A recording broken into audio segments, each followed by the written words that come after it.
What's up? It's David, the Emotional Optimization Coach and founder of the Emotional Optimization Academy. And today we're going to be talking about emotional triggers in business. Emotional triggers in business. That's what we're going to be talking about today. That's one of the biggest things that will trip people up when they're in business is getting triggered, getting emotionally triggered, and how that affects your business. And that's what we're going to get into today is what are emotional triggers, like what's going on inside of your head, all of those good things, and how that affects your business. And then also how to address those emotional triggers in small bite-sized pieces so you don't have to be overwhelmed and you can start chipping away at those moments when you get triggered. Because until you have resolved all of your emotions, basically until you're dead, you're going to be triggered to some degree or another, especially because of the things in your business. As an entrepreneur, as a coach, as a business owner, as the kind of a person who is investing yourself in the things that you are doing to create revenue, to bring money in, there's an attachment to that, which means there's going to be a lot of unresolved emotions that come up around different parts of your business. Okay? And we're going to be talking about that today. So the topics that we're going to get into is what are emotional triggers? Why do we get emotionally triggered? What exactly it is that is getting triggered, how emotional triggers affect your business, and what to do about emotional triggers. That's what we're going to be talking about today. So let's talk about emotional triggers in business. First off, an emotional trigger is, and we're going to get into this in a moment deeper, an emotional trigger is when you find yourself reactive, emotionally reactive to something. And usually the thing that you are reacting to is not, or the thing that triggers you is not the thing that you're reacting to. Okay, I'm going to get into this in a moment as far as how the brain works and emotions and your mind and all of that. But when it comes to emotional triggers, there's a trigger event, some stimulus, some situation or circumstance or person that makes you feel some kind of way, right? That's an emotional trigger. But you're not reacting to, most of the time, this present situation, the present person. They're just triggering something from before or a fear of a pain in the future, most likely because of something before. Okay? So when you look at your triggers, you look at whatever it is that is getting triggered, that's a button. So you can either react to what's going on, look at the person and say, stop touching my button, stop pushing my button, stop doing this, stop doing that, stop being an internet troll, stop being a hater. They're not going to stop, right? That's who they are. That's what they're doing. They're doing it for whatever reason they're doing it for. So haters and button pushers and all of those people that really get a rise, especially on the internet, out of pushing somebody's buttons and causing a reaction, okay? If you continue focusing on the symptoms, the button pushers and the haters and the trolls and all of those people that are out there pushing buttons, then you're going to be in this never-ending cycle of getting triggered and fighting back and getting triggered and fighting back, reacting, fighting back, all of those things. It's never ending, right? The way out is to look at what is being triggered. What is the button pushing?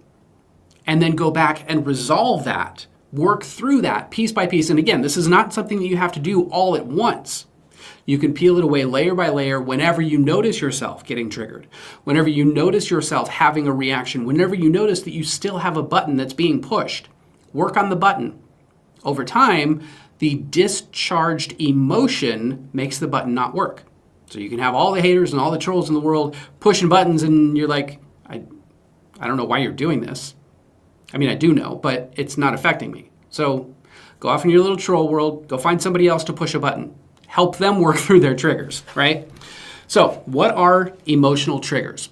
Inside of our mind, when we have a large event that occurs, a trauma, whether it's an ongoing trauma, a big situation, a near-death experience, any of those things that are big in our lives, it creates an electrical impulse inside of their brain.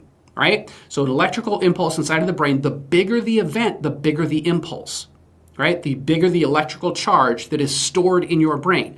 It is stored there to remind you of this big painful event, to protect you in the future from similar painful events, okay?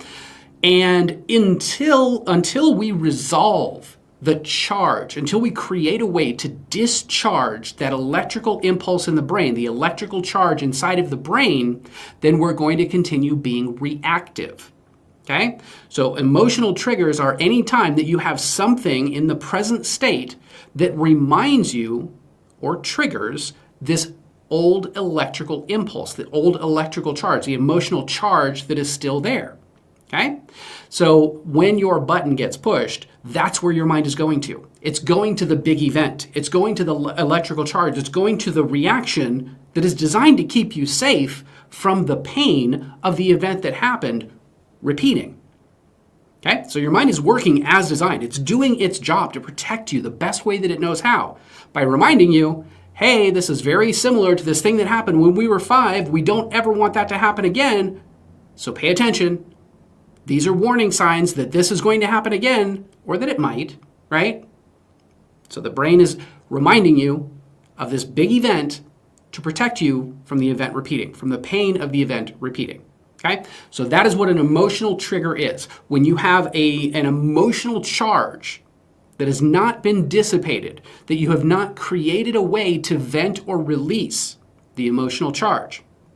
And until you do, you're going to continue being reactive. You're going to continue being triggered. You're going to continue having a button that people can push until you work through creating a way to discharge the emotional component, to discharge that electrical impulse inside of your brain that is stored there to remind you of this pain. Until you work through it and get to acceptance, get to closure, get to the release of the emotional charge. And you can do this by creating constructs. This is something that we do all the time here, by creating constructs inside of your mind that create a way to go back, to experience the pain for a moment, to experience the feeling, to connect to the electrical impulse that you're reacting to figure out where it is, which means you kind of have to feel it to a degree. It doesn't have to be as big as it was, but you feel it to some degree, and that's when you know you've hit it. And then you create a way to discharge it, to vent the emotion, to get angry, to take back what was taken from you. All of these processes that we use to create a mental construct to discharge the emotion. Then you rewire the memory, the situation, the circumstance. You're basically inside of your own head, rewiring that electrical impulse, creating a positive instead of a negative. So that every time that something reminds you of this initial pain, as you've worked through it, that same button can become something positive. So somebody pushes that button and you're like, yeah, that was painful, but it was also one of the greatest things that helped me to grow in a way that I wouldn't have if I didn't work through it. If I didn't have that there, I wouldn't be able to work through it and to become stronger from it, right? So now that same button, that same trigger, triggers something positive. When you can go back and vent the emotion, vent the electrical impulse inside of your brain, and then rewire it to something positive. Now, that does take practice, and it does take consistency. But when you get there, it's an amazing feeling when you have this thing that for your entire life you've been holding on to as a pain, as a negative, as something that was horrible in your life. And then some other event comes and triggers that, but after you've worked through it, it becomes this amazing experience where you reach for the negative pain, you reach for that charge that you're familiar with, and it's either not there or replaced with something positive. So that very same button that used to cause you all kind of pain, that same trigger, can now become something positive for you. So that every time it gets pushed, you're like, yes, and I'm stronger because of it. Yes, it helped me to help other people more because of my experience and because of me learning how to work through that experience. I have grown from this crappy event that happened. And because of that, I'm able to help more people. I'm able to do more. I'm able to build my confidence, to show up more confidently. I have a voice that I didn't have for most of my life, right? I could express myself. I don't feel like I'm cowering in a corner, scared anymore, because you worked through the buttons. You worked through the triggers. So why do we get emotionally triggered? Okay, so like I just mentioned, the emotional charge that is created as a way to protect you from the pain of the past. Big, huge event. You were abused as a child. You had a significant event where somebody abused you. It could be a family member. It could be a friend of a family member. It could be some kid at school. It could be a teacher. Doesn't matter what it was. Some big, huge event took place, and your brain helped you to remember this huge event so that you don't repeat it, so that you avoid the pain of anything similar in the future. So your subconscious mind is amazingly powerful at recognizing patterns, okay? And it's recognizing certain things, certain people, certain situations, certain circumstances will remind you of this big, huge pain event that happened in the past, a trauma or whatever. And it is trying to protect you. So it's like, hey, warning signs are here. This could happen again. Remember this. And you remember it. You're like, you may not remember it consciously, but it's tapping into that part inside of your brain that does remember. That place where that charge is held. And if it's a huge event, you may not remember what happened, but you remember the electrical charge, the emotional reaction, even if you don't understand, even if you don't have the details. That emotional charge is there to protect you from pain, which equates to death. Okay, if you're in pain, you're closer to death. So we don't want pain. We're going to protect you from pain. How do we do that? Remind you of the pain and give you warning signs, right? Recognize the patterns, give you warning signs. Don't do this again. And as you go back and you go through it, then you dissipate the charge, you start reclaiming your emotional resources, because it takes a lot of energy to have that charge in place, okay? It takes a lot of your mental and emotional resources to maintain that impulse inside of your brain as a forewarning system, as a red flag system, right? And when you release that charge, you reclaim all of those resources that you're holding in place to protect you from pain. Okay? So why do we get emotionally triggered? Because some big event happened in the past and our brain is trying to protect us from the potential future event that reminds us of that pain. What's happening in your mind? I think I've already kind of explained what's going on. So inside of your mind, you've got this electrical impulse. You've got your brain that is trying to protect you, and we're going to go more in detail now into what it is that you're actually reacting to, what is being triggered inside of your brain, okay? And we're talking about business, okay? We're talking about business things that happen. That could be a failed launch. It could be that your ad doesn't get any traction. It could be that nobody wants your thing, your offer. Right? Those are just a few examples of things that can bring up worthiness issues, self-confidence, your ability to express yourself organically, naturally, etc. All of those tend to come from fears. When we're talking about big events, and some of the biggest ones that happen in business are haters, okay? Haters or trolls. You get a bad comment on your YouTube video, okay? It has nothing to do with you. It has everything to do with the person leaving the comment, but we take it personal until we learn not to, until we realize that that story isn't our story, it's their story. We're just a trigger for them. We're just a focal point for them to vent and release and get their things out, right? It doesn't have anything to do with us. And if we recognize our boundaries and realize, okay, maybe this person just needs to be deleted and blocked. Delete the comment, block the person. That's the fastest way to get through any kind of a hater type experience. You could sit there and you could try to rationalize with them, to talk with them all day, but you're wasting resources most of the time, okay? 90% of the time, you're wasting resources. It's just easier, more efficient, and healthier for you to recognize it as, okay, is this person genuinely a troll? Or do they have a legitimate thing that they're bringing to the table that maybe you can improve your business, improve your YouTube videos, improve the way you deliver something? Maybe it's just something that is going to help you, right? Or maybe it's just a legitimate troll. If it's a real troll, you just delete and block, move on, right? If it's somebody with a concern, you can test it and put something out there, respond, right? Respond in a healthy way, like, okay, This is, thank you for your feedback. This is what's going on. If they continue fighting back with you, delete and block, move on, right? So what's happening in your mind? What is getting triggered? On the surface, you've got this person, this situation, the circumstance, whatever it is that is happening right now. And our first impulse is go and address what's happening now, right? But what is happening behind the scenes in your subconscious mind is that you have this emotional charge that your mind is reminding you of, that your brain is reminding you that, hey, this big event happened. It's a painful event. We don't want to repeat this. So look at these red flags. Look at what's happening now. And remember what happened back then. We don't want that. So we're gonna create the reaction. And this is also where you get things like spontaneous regression. Okay, spontaneous regression is when you have a trigger event that happens. Okay, something present day reminds you, whether you're watching a movie, whether you are, you're talking to somebody that reminds you of maybe somebody that hurt you in the past or whatever, and your brain immediately goes back to that same place in your mind where the electrical charge is, where the pain is. And sometimes that is so intense that you legitimately respond from that same age inside of your brain with those very same coping mechanisms and everything that you have back then, because that's where the pain still is.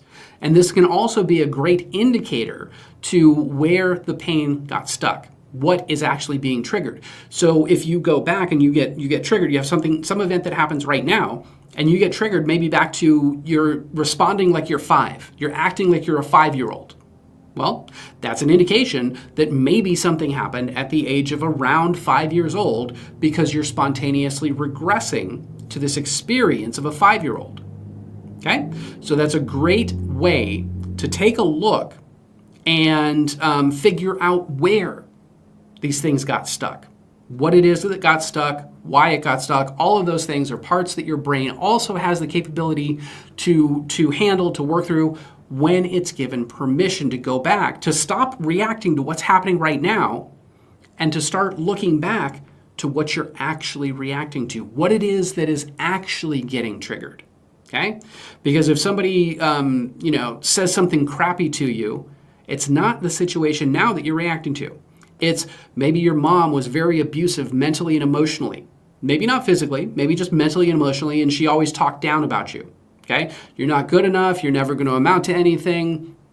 Those are things that I've seen with people that I've worked with. And they legitimately have this mental program inside of their head that gets triggered every time somebody rejects them. Every time somebody doesn't support them. Every time somebody gives them a negative comment, negative feedback, and they take it personal and they feel like their entire world is going to crumble because of the association they have from the root event. Okay? That root event might be, like I said, mom. It might be dad.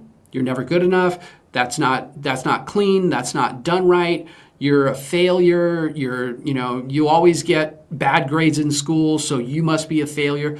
All of these things are real things that people have talked about, right? But they're talking about what happened initially. Okay, when we get down to it, it's an initial event. It's not your teacher at school. It's not somebody in your workplace. Those are the trigger events. But they're not triggering, most of the time, something from now. They're triggering something from before. So what is getting triggered? Usually a past event. What's happening in your mind? Your mind is trying to keep you safe, doing what it's designed to do to protect you from threats. Those threats are the past pains repeating in the present moment, or the potential future, right, of those past pains repeating. So your mind is doing its best to protect you. Once it starts realizing that the best way to protect you is to work through the emotional reactions, the big, huge emotional traumas and unresolved emotions and things like that, so that you can become more clear and pay attention to what is actually happening right now. And when you have these trigger moments, ask yourself, am I reacting to something from before? Or is this pretty much a present day event? As you work through a lot of your old stuff, then it'll be easier for you to recognize what you're reacting to and what you are responding to. So the reaction comes from the past event. The response is what is happening right now from a much more clear emotional place, a clear emotional state. Even if you might be reacting, it's not a regressive reaction. It's not a something from the past that you have unresolved. Okay? As you resolve most of it, it's going to be less triggers and more responses. How do emotional triggers affect your business? So, emotional triggers sometimes can be procrastination. Sometimes it can be time management. Sometimes it can be the failure to launch, not wanting to put your stuff out there, right? All of those can be reactions that are affecting your business because of a fear from the past repeating, a pain from the past repeating. And this happens in business all the time. Talking about procrastination. I don't want to complete the thing. Maybe I don't want to complete the thing because every time I've completed something in the past, I got judged by my mom. I got judged by my dad.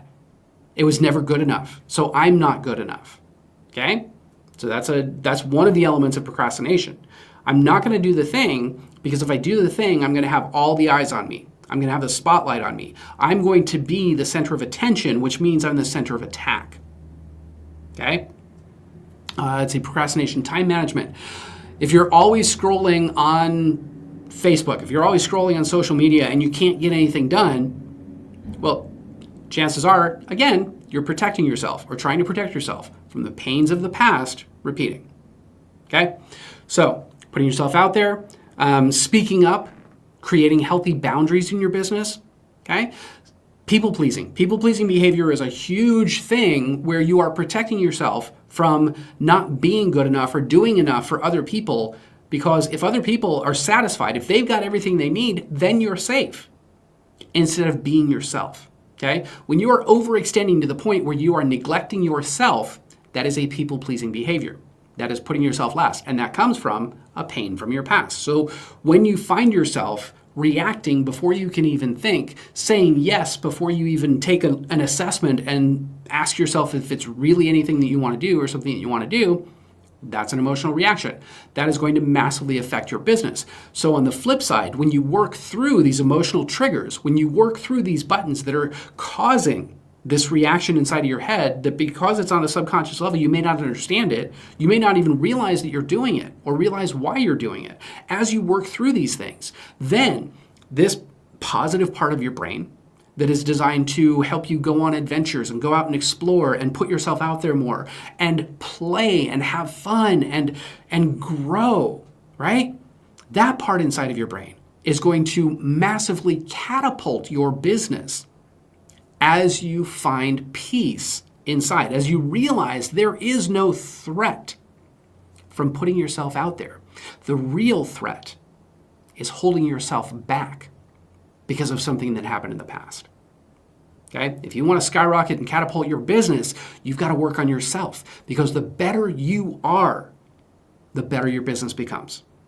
The stronger you are, the more confident you are, the better your business, the stronger your business is, the more clarity you have around your offer or your vision, the stronger your voice, the more natural your voice becomes when you're expressing yourself, when you're communicating about your business, your offer, what you do to help people, how you show up to the world, what you're passionate about. All of those things become a natural byproduct. It becomes an easy conversation instead of trying to push through these blocks from your subconscious that are protecting you from pushing through. And because your subconscious mind is 80-90% and it's designed to protect you, it's going to keep you safe from pushing through. So you're not battling the world. You're not battling everybody out there. You're not battling to find clients. You're not battling to find members or customers or students or whatever your business is. What you're battling is your subconscious beliefs and the subconscious protective mechanisms that are designed to keep you safe from success. Because success, you've got spotlight. The attention's on you. So your mind is protecting you from putting yourself out there. Now, as you become more confident, as you become stronger, as your voice becomes more clear, more natural, more easy and effortless, because you work through these triggers, you work through these events, you work through these programs inside of your head, the natural byproduct is it's easier for you to talk about your business in ways that are very natural and effortless, just like having a conversation with a friend, right? But in order to get there, you've got to work through the programs that have been protecting you from your own success. And that's why we're here. What to do about emotional triggers. Now, remember in the beginning, I told you that this doesn't have to be some big, huge event that you do all at once. This can be small steps over time in the right direction, okay? So if you realize that you are emotionally triggered, that you're reacting like a 5-year-old and it doesn't make any sense to you, take a moment, take a breath, and ask your brain. A great way to do this is through journaling, right? So ask your brain, ask your mind, what am I actually reacting to? And how can I solve it? How can I make it better? How can I work through it? What am I reacting to? And how can I work through it? Okay? Just set that and then free write. Do a little journal prompt. What am I actually reacting to? And how can I resolve it? And then just journal. Ask your mind to show you memories, to show you people, situations, or circumstances, to show you the root, to show you where this comes from. And you might have some emotional releases as you do this, similar to the meditations that we do, where your mind is going to bring up whatever it needs to in the moment, okay? And all of the meditations that I do are designed to do exactly that, to bring up what you need in the moment. So you could listen to these 100 times and get 100 different experiences, 100 different things that you are ready to work through, okay? That your mind is like, okay, this is what you're reacting to. Let's go back here. Okay, we peeled off that layer. Now this is the next thing that you're reacting to. And then you get to the point where you're like, okay, there's nothing there. There's no root because you've already pulled up the roots. You've already worked through it, okay? Those are fantastic moments. And then you know you're kind of done with whatever that subject or topic is of the meditation or of the journaling. When you realize that there's no charge, when you're in the same situations that used to cause a reaction, and there's no reaction, you're doing good. This does not mean that there won't be more things that will come up later where you're triggered maybe around even the same event. But at least for now, you've worked through what you can for now. So there's no charge, there's no impulse. It's just clear, free, peaceful, I'm good, okay? And then if you are triggered later, it's easier for you to go back and work through whatever the new charge or the new piece of your puzzle is. Okay, so what to do about emotional triggers? Peel them off layer by layer. If you recognize this 3 days later, okay, well that's 3 days that you were in reaction, that you were emotionally reactive or triggered, and then you noticed it consciously, fantastic. Because what happens is whenever you notice it, doing something about it, that starts to peel back the layers, that starts to work through the thing, that also starts to train you on how to work through your emotional triggers, to work through the things that throw you sideways. So when you notice it, do something about it. Do some journaling, do some visualization in your head, do some meditations, whatever it is that is going to help you to work through it. Because next time, it's going to take less time for you to be triggered and realize you're triggered. Maybe the first time took 3 days. Maybe it takes 2 days. Maybe it takes an hour. Maybe it takes 5 minutes and you realize it. You're like, oh, wait a minute. I'm reacting to something. This isn't you. This isn't what's happening right now. This is me reacting. I'm going to own this. And this comes with personal responsibility. I'm going to own my reaction. I'm going to own my trigger. I got triggered. My bad. I'm going to go work on it. Okay? Don't take it personal. This had nothing to do with you. Thank you for thank you for being my trigger. Thank you for letting me know I've got something to work on. Thank you for pushing my button. And then you go and you work on the button. Then you come back. And sometimes this could take 5 minutes, right? We've done 5-minute exercises before. It could take 5 minutes. So you get reactive, you have this trigger, and then you work on it when you notice it. And just by doing that, you're going to shorten the time between your trigger and your awareness. And then you do the processing, and then you shorten that time. Okay? So what to do about emotional triggers? When you notice them, work on them. Work on the button. Just because somebody push your buttons, doesn't mean that it's the button that's the issue or the person that's the issue. Figure out what the button is pushing. Work on that charge. Create a mental construct for you to acknowledge the thing. I'm feeling some kind of way. Validate it. It's okay for me to feel this way, and explore it. Where is the root? Where does this go back to? What am I reacting to? Okay? Acknowledge, validate, explore. It's what I call the avenue of release. Okay? So those are the tips for today. I want to say thank you so much for hanging out with me, but most importantly for choosing to level up your life and your skills, to take your life to a whole new level, to be a better leader, to be a better person, to learn more about emotional optimization so you can become more efficient with your emotions and get more done with less overwhelm, stress, and anxiety. Let's connect. I would love to help you feel better. Somewhere around this video, you're going to find the resources to connect with me. I look forward to that. Go out and be a better person. Create ripples forward in the world. Be better, do better. That's how you lead the world. That's all for now. I want to thank you guys for hanging out with me, watching this video, and I'll catch you in the next video.